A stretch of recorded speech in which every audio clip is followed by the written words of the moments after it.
truth was fellowship. Jesus Christ. Hello and welcome to A God We Could Believe In, a frank and honest look at Christianity as we find it today.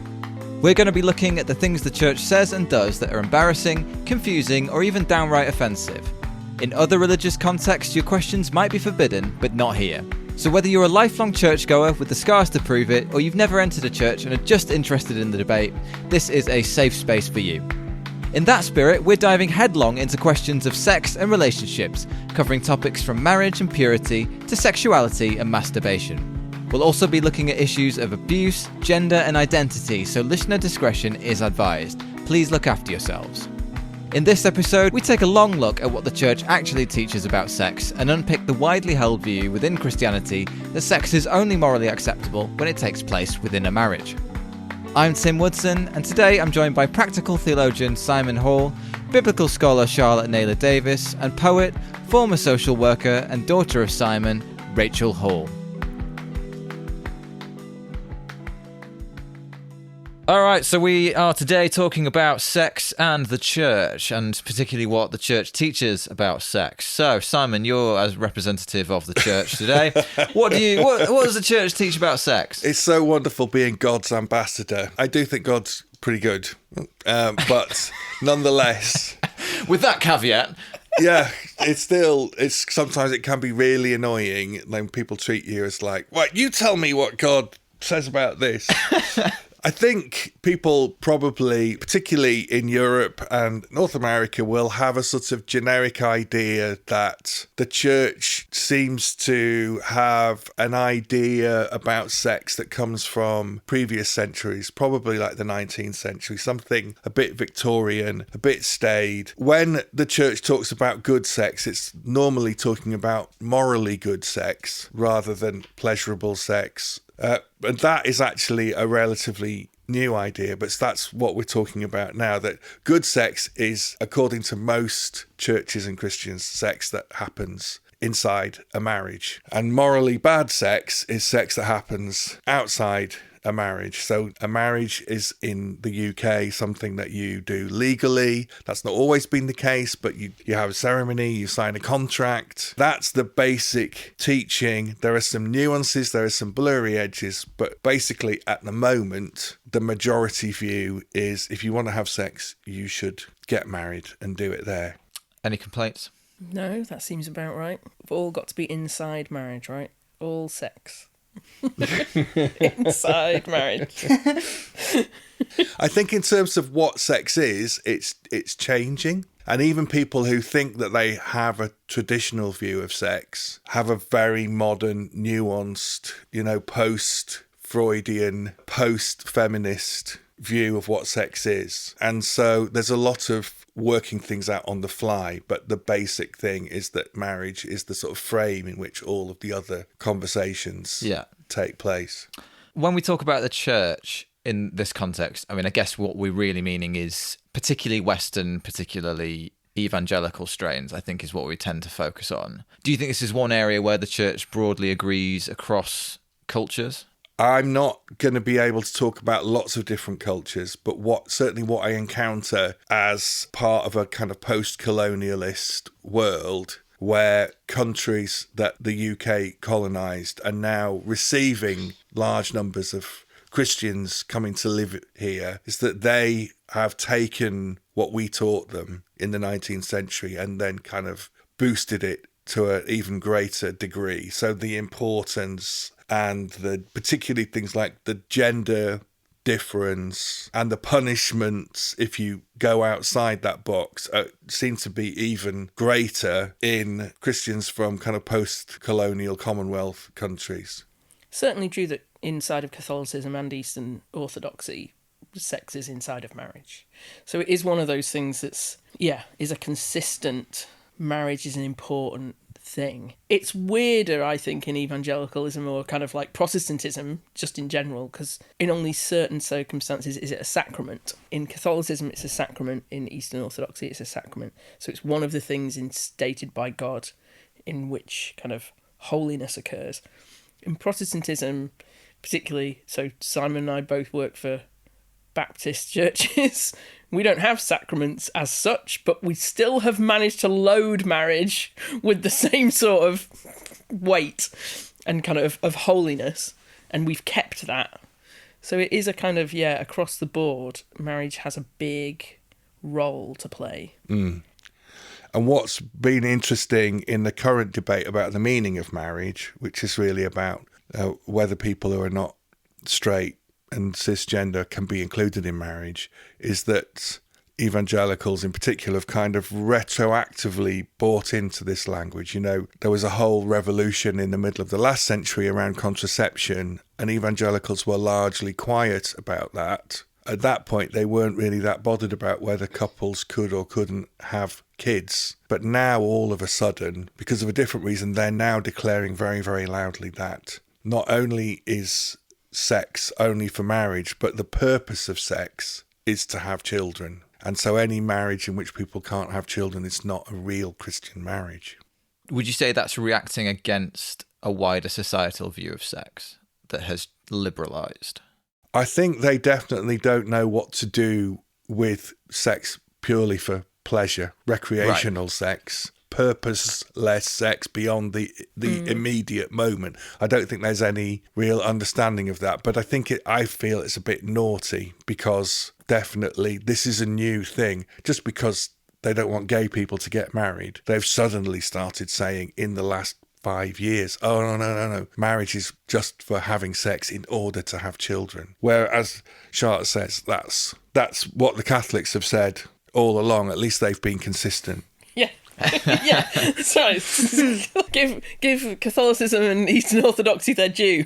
They've been consistent. We're all out here in Protestantism, just gathering theologies as they are useful sometimes. Not always. That was a bit cruel of me, but that's certainly a thing, isn't it? And yeah, as a reaction to kind of like, yes, the liberalising of society, for want of a better word, we've seen churches have to struggle with, then how does their teaching fit? The amount of books that you can buy on sex and sexuality and marriage, just a never ending, it seems. Marriage courses, like loads and loads of stuff that wasn't around 50 years ago is now key, because you've got to give an alternative, I guess. Yeah. And if you're going to ask people to wait till they're married to have sex, you've got to give them a really good reason.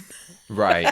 So then you've got to write a load of stuff about how important it is for them to wait, because you're watching your friends have sex and they're not burning, they're not dying, they're not... No. Awful things aren't happening to them, so Well, you've got to give a really good reason. Yeah. People didn't seem to just spontaneously combust. That's right. Yeah. Yeah, I think there's a real squeamishness around sex in the church. Because everything you've talked about, it's almost kind of talked about in a sort of nudge, wink, wink thing. When they talk about, if pleasure is ever mentioned in church, it is in a very alluded to kind of way. Yeah. And I cannot contemplate a sermon where a vicar would actually stand there and talk openly about, BDSM or that kind of, any kind of culture going beyond what we generally term vanilla sex. Probably missionary. Very deliberately named, I would say. It's a great name, let's face it. Well, and of course it's called missionary sex because at some point missionaries were teaching people that was the godly way to do it. Is that right? Yeah. Jeez. It's not because that's the position that missionaries take. Well, yeah, it's an inherited thing, isn't it, that you don't talk about these things, they're personal, and yet the church wants to get involved at the same time. Yes. Mm-hmm. And that's part of the problem, I think, from my perspective, that we both want to tell people but also don't want to talk about it honestly. Yeah. Sort of very loudly don't want to talk about it. Yeah. There was a book about 50 years ago called Intended for Pleasure, which was, I think, there was a book, wasn't there, called The Joy of Sex? Mm-hmm. I don't know why I'm looking at you. I'm the oldest person in the room. Yeah. I remember that my parents had a copy and it had like really, really bad 1970s pictures of like a hairy man with a beard. It was not sexy at all. To you. To me. Actually, to be fair, my stepdad did have a beard. But let's get back to what I was trying to say. Intended for Pleasure was like a Christian sex manual without pictures, because obviously you No, look at the heaven pictures. forfend you should depict anything. But like I this. think that I hope we will come back to pleasure later, because there's no doubt that sex is pleasurable, and to try to just put that to one side and say there's some kind of higher moral purpose, or even just a lower biological purpose of like, well, your selfish genes are just tricking you into, furthering the species. I know that it's not talked about very much, but if anyone wants to go out onto a secondhand book website, I'm sure you'd be able to get a copy of Intended for Pleasure. I can't remember anything about it other than, as a new Christian, this being very exciting. I don't think I ever had a copy. So I'm interested in how that mirrors sex education in schools, I guess, because I think there is a certainly feeling that this sort of squeamishness did influence education, and I wonder if the part of that was because the school system didn't want to take on the church. Rach, you went to a church school. Yeah, I was going to say I've probably been at school more recently than everybody else. Yes. There was a kind of on-running joke at my school about another school in the city where we grew up that was a Catholic school, and there were, I don't want to say numerous, but there were multiple kind of teen pregnancies to come out of the school. And it was kind of an on-running joke that like, oh, they're not even talking about it at all because they don't want to. So kids aren't learning, safe sex, they're not learning about contraception. And there are more people at that school getting pregnant because it's not being talked about. And I think my kind of general feeling now as an adult and also as a teenager that there's just a fear of desire in the church, and there's a fear of being ruled by desire, and there's a fear of lust and the flesh and what that means and what that looks like. And I think having a kind of innate understanding of kind of whatever you're feeling in your body when you're 13, 14, however old you are, that's a bad thing, and then going into school and everybody's interested in it, and some people are having it and some people are masturbating but nobody wants to talk about it because it's really embarrassing, and everybody's interested in it, and you're kind of soaking up any kind of reference in popular culture to sex because nobody's talking about it. And the sex education that we had in high school was like, here's a banana and here's a condom. Yeah. And there's no discussion. I didn't have a conversation in a classroom about like female anatomy till I was about in year 10. And the kind of first years of high school, like girls and boys were divided. And, this is like over 10 years ago now. But, that is what happened. There isn't an opportunity with the opposite sex. And it would have been mortifying, but there wasn't an opportunity to have a conversation around what are you expecting and what do you want? And there was loads and loads and loads of open conversation about male, pleasure. And it was a joke. It was like you were sitting in sex ed and talking about boys ejaculating, and nobody went anywhere near female pleasure, like with a 10-meter pole. It just wasn't talked about. And I think, I didn't contribute very much because I didn't feel confident enough. And why would you? You don't like in a classroom to be able to say, I've thought about this, or I would like to ask about that, or I really want to ask my female friends about that, but I'm really embarrassed. And there's not a safe space, or at least when I was at school there wasn't a safe adult or a safe space in school to be able to say, is it normal to be thinking about these things? And we know obviously with teenagers now and porn and all this kind of stuff, which I'm sure we can have a kind of wider conversation around at another point, but there are unhealthy and unsafe ways to have sex and talk about sex with young people. But one of the worst things is not to do it at all. Yeah. Because then they're interested and they take matters into their own hands, which to some degree is healthy, but they're looking for answers. And actually, if you've got kids that are in a youth group that feel safe, and there are adults in that youth group where actually there is a young person that says, I've been thinking about this, or actually my friend has done this and I'm not sure if I feel all right about that, or I feel worried about my friend, and they're having is there a space for that to happen? And I don't feel that the sex ed that I received paved any kind of way for those conversations. I think that's very similar to my experience. I think that's exactly how it was taught when I was growing up. So what's interesting to me about this is that we can kind of have a bit of a go at the church for being deficient in its sex education, but it's not like the state was doing any better. And I mean, the sad thing is, it really has come down to Netflix, who, if anyone has watched Sex Education, the program, I mean, it's brilliant. I've learned far more about human sexuality than I've ever learned for anything else through the medium of entertainment. And they do a really good. They obviously take that role really seriously and that responsibility really seriously when coming up with the show. So there you go. If anyone's stuck for a resource, Netflix. I mean, the church. I was a youth worker in the late 90s, early 2000s, who was invited into schools to talk about sex from a Christian perspective, and the line always was we were allowed to talk about whatever we wanted, and I was quite just frank because this is just who I am, right? Like, sort of saved by the virtue of just being having my personality. But at the same time, the line was always that, yeah, we could talk about sex being pleasurable and all of those sorts of things, but you're supposed to wait. And so it's perfectly natural for you to have these desires, but please put them aside. And that came with an extra dollop of shame.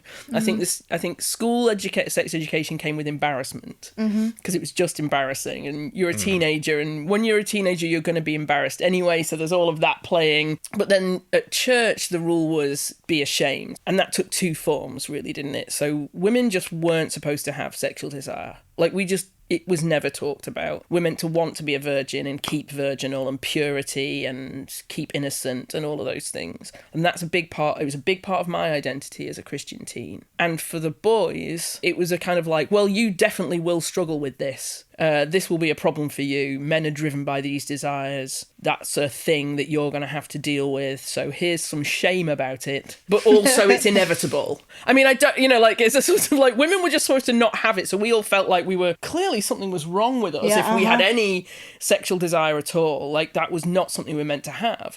And the boys had this other thing, which was you're definitely going to have it. And you should feel it's totally natural. God's given it to you, but also feel bad about that. It's a sin. And that sort of shame and pressure, and also that divide of kind of how we talk. I mean, it was the 90s, so we weren't even thinking about whether people were trans or non-binary. Like, that was not in our language at all, particularly in the church in the 90s. So kind of we didn't have any conversations about that. But that sort of, we divided people up, male and female, and inside of that binary was, you shouldn't have lust. You're going to have it, but you should feel awful about it. And that shame is part of the problem, because then you've got to wait until you're married, and it comes back to the teaching on marriage. Marriage is where holy sex happens.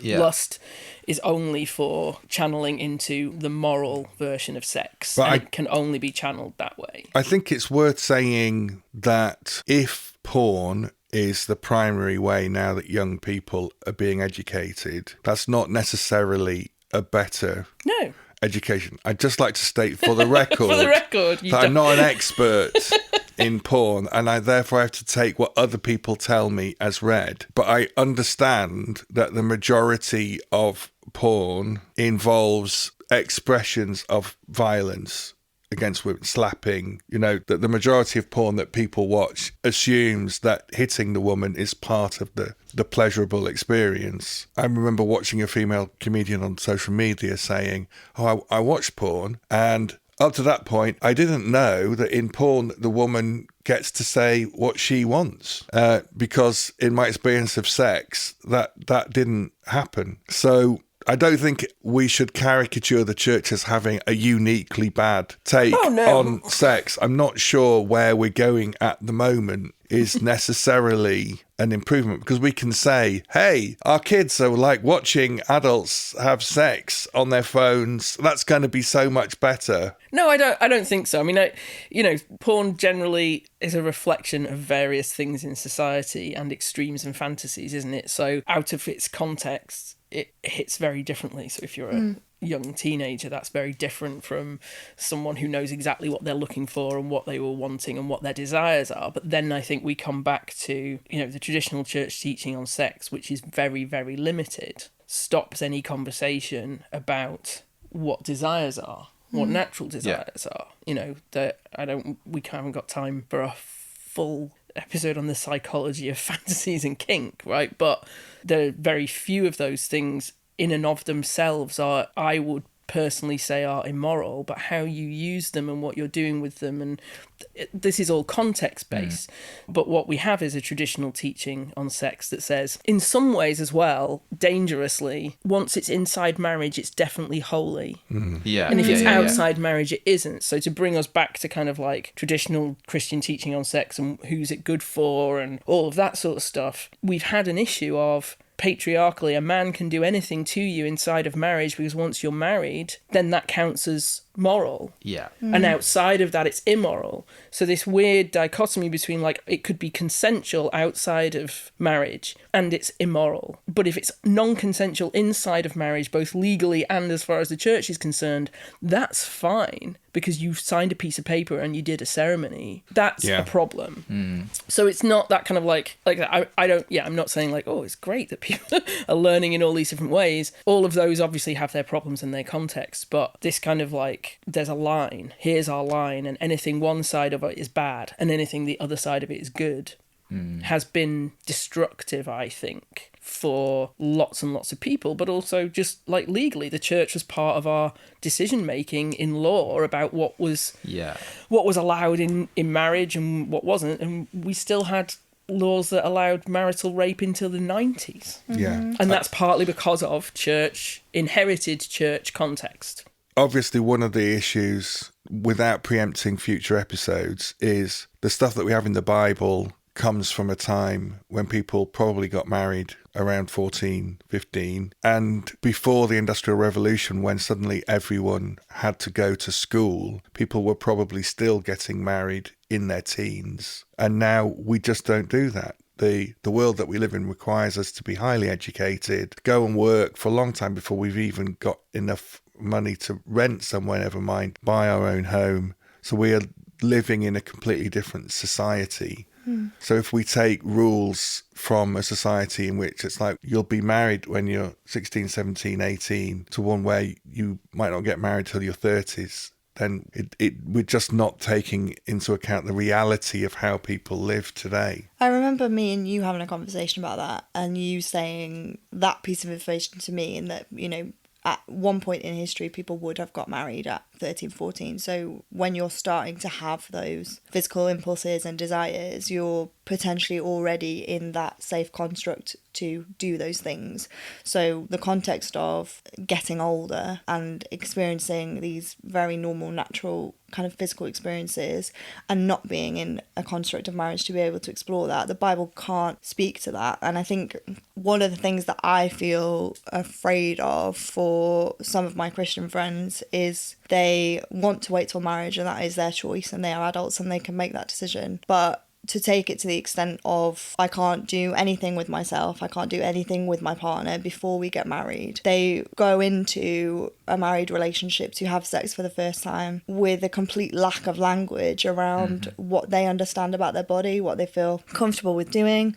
There's just a complete lack of knowledge of like, this is what I like, and actually if you're my husband and we're going to be having sex for the rest of our lives, I'd kind of like it to be good. And I think like Nadia Bolz-Weber talks about it in her book Shameless, where she talks about people in her congregation waiting and they feel that that's the right decision, and they wait till marriage and they have sex and it's terrible and it's bad and it's not enjoyable because they don't understand the way that their own sexual anatomy works. They don't understand a lot about their partner's sexual anatomy, and on top of that, they've been promised this, like, as you said, Charlotte, like incredibly holy, wonderful sexual, spiritual experience, and that doesn't happen because they're having sex for the first time, and the first time you have sex is often awkward and tricky, and that's a difficult thing to navigate. And the emotional impact of that is it's now with your husband, and they come back to her and they go, that sex was not great and I didn't actually feel very comfortable and I didn't really know what I was doing. And I just worry that we're setting people up to go into like long-term committed sexual relationships without the knowledge and language that they need to do that pleasurably and safely. Yeah, I think that speaks to what Charlotte was saying earlier about things that we teach young people about sex, like particularly that women are you have to guard this thing, and if you lose this thing, then you lose all your worth. Speaking about your virginity, and then for men, your job is to just contain your impulses long enough until you're in a marriage, and then you can just spoil. It sort of almost, it feels very violent the way we talk about it. I think it is. And then yes, this idea that suddenly everything's okay. because we are uncomfortable talking about with what is actually okay. Yeah, we are leaving people completely unprepared for any kind of genuinely enjoyable or worthwhile or, dare I say it, moral sexual experience. Yeah, I think that's true, and I think we can end up in a situation where, obviously, I do have lots of friends who waited and got married, and they tell me they have good sex lives, and I'm really glad for them. But they did have to figure it out on their own, and I know a lot of people really struggled. I know a lot of my friends, and including me, really struggled with that switch from virgin to wife. Yeah. This thing that was supposed to be, again, you know, the shame carries over, right? Like the guilt and the kind of like the sort of like, oh, well, now, as though you can just shed that, you know. And we know much more about kind of how kind of messaging from your teenage years carries on into your adult life now than probably I did when I was doing this, teaching for people on sex in my late teens, early 20s. Why was I the person? I mean, I remember talking about sex in school. I'd never had sex. Why on earth was I the person doing it? But hey, this is my dark past that I have to deal with. And repent for, but there's those things carry over, so you also bring all of that into the marriage with you, which brings a lot of stuff to get over when you should be able to enjoy yourself and you should be able to lean into it. And again, weighting sex always as something spiritual is we'll probably have to talk about it in a different episode, but it's a very interesting thing to do to somebody because again, then even inside your marriage, there's like other desires I shouldn't be having because these ones are not, they don't seem spiritual, they just seem physical or base. And that division, again, I mean, goes all the way back to Augustine, my least favourite of the church fathers, but this division of like, there's stuff that is of the flesh and that's bad, and there's stuff that is, you know, spiritual and that's good, and anything else, you know, and you've suddenly got to, you know, and we've just weighted sex with, put so much stuff on it, like we've just like, it's just like, oh, I just want to have sex and it'd be nice. Like that, you know, like it seems completely out of the realm of possibility because there's so much put on it. And I think people do find their way there, but I think there's also a lot of people who don't. And that's sad. And it is to do with the way that we construct these things somehow. Why is it then that Christians seem so obsessed with sex, particularly involving themselves in the private lives of everyone? I think that's a great question. And I think we've skirted around that answer in the sense that I think a lot of it reflects the fact that men have been in charge of the church for a long time. And therefore, for two reasons, people's sexual activity is of great concern to them. Firstly, women were seen as a possession. They were seen as a procreative asset. The first marriage certificates from, you know, what we would call the Near East were between a father and a husband, and we still see the last dregs of that when the father gives the woman away in a traditional marriage service, because the procreative ability of the woman is being handed over to the man for his possession in order that he can have descendants who will work his land, etc., etc. So there's something about owning a woman and controlling her sexual abilities. I don't think we're anywhere near being out of that world yet. But the other thing is that, as Charlotte said of Augustine, he was just freaked out by his own sexuality. He was not someone who was at peace with himself. He saw it as his own enemy. And if you are not comfortable with your own sexuality, I remember feeling like this. And I think the prejudice I had about gay people was, well, my sex is like this monster, this uncontrollable monster. And therefore it's matched with the kindness and tenderness of a woman who kind of tames the monster. Right. And so two men having sex is like this terrible moral outrage because it's just two monsters. I think a lot of men have not made peace with their own sexuality, so they just fear everyone else's as well and want to control it. And it's assume that it's the best thing for everyone that there are these religious and social controls on people's sex lives, because otherwise we're really these beasts that are out of control. I mean, the church has a lot the Anglican Church, particularly in this country, has a lot of power, right? It has legal power. I think we forget quite often in these discussions that, the Anglican Church gets to put its bishops in the House of Lords. It gets to make laws. They are elected. It has a lot of power. And it can't tell us what to believe, but it can have an influence on what people do and what they can structurally do in society. And marriage is one of those things still. There was a very good reasons for wanting equal marriage, not just civil partnership. And that's because marriage gives you benefits. It gives you legal benefits over the person who is your next of kin. It gives you all of those things that aren't just about love and sex. They are about legal standing. I think the church has a particular line on kind of what they say marriage is between a man and a woman. And that, to be too cynical and kind of anti-patriarchal and anti-hierarchy, I'm showing my real kind of non-conformist side here, but I do think that has something to do with it. It's partly keeping a foothold on the moral kind of teaching of the country. And that's why it's such a big issue. If the Anglican Church weren't a legal entity, this wouldn't be an issue that's so prevalent to the public. The Baptist Union are having the same discussions, so the Methodist Church. It's been very important for the people inside those churches, but not society in general. Hierarchy is important, and power works from the top down, and marriage has always been one of the things that has instilled that in society. So in the middle of the 20th century, a woman couldn't get a mortgage without a husband or a father. A woman was going to be paid less. All of those equalities are part of this thing. And I don't think men want to give that up. No. and some women don't want to give it up. Like the patriarchy serves them in some way, or they've bought into it in some way. So it's, women can run patriarchies. We'll talk about this in the next episode. But I do think that is part of it. The patriarchy doesn't want to give that up. And bodily autonomy, me being able to control definitively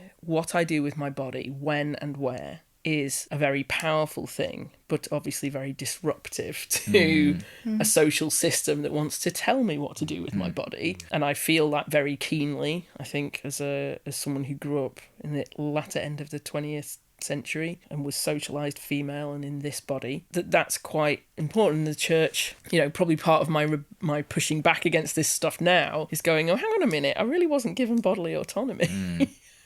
In the way I was taught, I wasn't encouraged to have it. And and for me, that's quite a kind of important part of it. I think one thing that's worth flagging up now that I'm sure we'll come back to is this notion of purity. Yeah. Which is a very Old Testament of the Bible idea. There are things that are morally bad, but then there are things that are ritually bad, like having a period. So a woman is not able to go to the temple for a certain number of days because she's had a period. And it's less in the New Testament. I would say now that I think Jesus is pretty much done with all of that. But I remember reading an obscure verse in 1 Corinthians and being absolutely convinced that if I had sex outside marriage, then the Holy Spirit of God would leave my body. It's amazing that has come back when all of the other arguments about having sex only in marriage ran out. The church's last resort was what became known as purity culture. Yeah. If you do this thing, you will become ritually unclean and God will not be able to live in your body because you've done this terrible thing. I think that fear-mongering feels very common to me, that kind of thing of you need to earn your place in the kingdom of God. You need to do X, Y, and Z to become a version of yourself that can reach that end destination. And I was just thinking about the question around why is the church interested in sex? And if we look at the church as a group of people rather than an institution, we're interested in it because it's good, we like it, and we're interested in it because we can't talk about it. So the taboo element of it makes it more interesting and makes it more exciting. And we're looking at other people who are doing it, and that makes them interesting, and we want to talk about that because they're having access to some part of human experience that we are not getting and we are not allowed to have. And also because they are doing that thing, they cannot reach that higher level of themselves, and they will therefore not be allowed into the kingdom of God because they are doing this thing that we really want to do, but because we're not doing it, we are better than them. And if we're looking at the church as a group of people, we're so interested in it because we're so interested in what can get us a ticket into that place and what makes me a better Christian than that person. And I think that still exists very much today around, well, I'm a better Christian than you because you own up to these desires or you do that thing. And, you know, even recently, a friend of a friend who I don't know, but they had been sexually abused, told their ministers about it. Their ministers essentially said that you had sex outside of marriage. What did you think was going to happen? And sex, when it's used incorrectly, is a weapon, right? So Yes. when we're thinking about marriage, we're confining this thing that if it wants to be, it can be used really badly. And marriage is a potential way of policing that. But sex can also be misused within a marriage. It's really interesting. I think one of the things that I was reflecting on as you were saying that is not just how it's policed, but also how it's self-policed. That this is probably the one area of the church where you don't need a vicar to come and tell you you're doing it wrong. Everyone knows. Because the line is very clear. Yeah. So Yeah. it's actually, as you've all been talking, I've been reflecting on just what a rich source of power this whole thing is. On that interpersonal and very personal level, people police themselves. People are always watching out. And like you say, there's this salvation-threatening element to it. And then there's I think the idea of deviance is really weaponized. And has been, you know, especially towards women, but also to men. One of the key things in propaganda that you see is usually there's some sort of like non-standard sexual practice involved when trying to tear down an opponent. Yeah. And you know, and then it's this thing of where somebody's been caught out doing this thing that's very personal. It can be held back and used. The information can be held back and used at any point. I mean, one of the things perhaps about a character like Donald Trump is he seems to buck the trend by being completely impervious to that. I mean, everyone knows the depth of his perversion, and yet he just keeps going. Yeah. Perhaps then the one thing we can gain from this is by getting all this stuff out in the open, it loses its power. Yeah. I think it's not strange for anybody religious, from any religion kind of perspective. Like theologically, it's not weird to want to know what God thinks about sex, your sex life, your relationships, like those things. So if we're coming from a position of that God is a God who is interested in people and interested in you, it's not odd to think that God is interested in your sex life, not in a kind of weird voyeur way, but it's not strange to think that, like, you know, and I was definitely brought up to think that God is interested in my life and wants to be part of my life and taking my... That's not strange. I think what was so good about what you were saying, Rachel, is that, instead that's turned into a punitive interest, that God's got a line somewhere that's like everybody above this is allowed and anyone doing the other things. So God is always watching you, and rather than that being a positive thing of God is interested in your wholeness, in you having relationships that are beneficial, that are good, that build you up, that are edifying, all of that. God is interested in your sex life because God is paying attention to when you do it wrong. Yes. And I think that's kind of when I guess probably my theology has changed over the last kind of 20 years or so, is that now I think maybe God is more interested in my wholeness and me having a good sexual expression and a beneficial sexual relationship than God being angry that I'm having any sex at all or doing it wrong. But the church has got a long way to go between those things, because I don't think we really do any sex education on that basis. No. I've not found any even books for young people really that talk about it on that basis. Maybe that's what we're changing. And I'm a big fan of thinking of Jesus. Like when I meditate, I will think of creative ways of an actual human being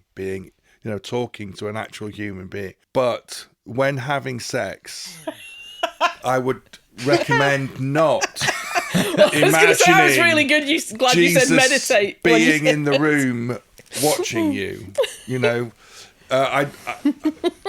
I'm maybe that is good for someone, we don't kink shame. I would not recommend, but I would actually say in the desire and in the pleasure and in the touching another person and in the hormones, all of that life and energy, that is God too. So in that sense, you can meditate on the feelings in your body. And if we just put Augustine to one side for a moment and say, no, yes, your body is a really good thing. And so when you are feeling those feelings, physical sensations in your body, that is God being part of your pleasure. As I say, I would not recommend visualizing Jesus standing in the corner of the room watching. If it works for you. That's where I've been I going really wrong. hope it doesn't, though. I mean, sorry to judge anyone out there who's listening for whom that is their thing, but There you go, Charlotte. There's your kink for the episode. Cool. Great. Well, that was lovely. Charlotte, what are we talking about next time? So next time we've entitled it "Marriage in the Bible is a Bin Fire." Oh, So next time we're going to get into the Bible, and we're going to have a look at, is there a standard model for marriage in the Bible, and if not, then what on earth are we using the Bible for? So that sort of thing. great. Looking forward to it. Thank you so much for listening. If you've enjoyed this episode, then please make sure you subscribe wherever you get your podcasts to make sure you don't miss an episode. Episodes are released every other Monday, and our first Q&A episode is released on Monday, 13th of October. If you've got questions about anything we've discussed so far, message us at agodwecouldbelievin@gmail.com or via our socials. Make sure you get your question to us by Friday, 3rd of October to feature. For our next full feature episode, our resident biblical scholar, Dr. Charlotte Naylor Davis, will take us on a whistle-stop tour through the Bible as we go hunting for the mythical model of a good Christian marriage. Lastly, a reminder, if you'd like to support the project, make sure you share it with your friends, family, pets, etc. And you can patronise us, the good kind, by subscribing to agodwecouldbelievin.substack.com. Here you'll also receive bonus episodes and regular reflections from Simon and the team right to your inbox. We'll see you again very soon.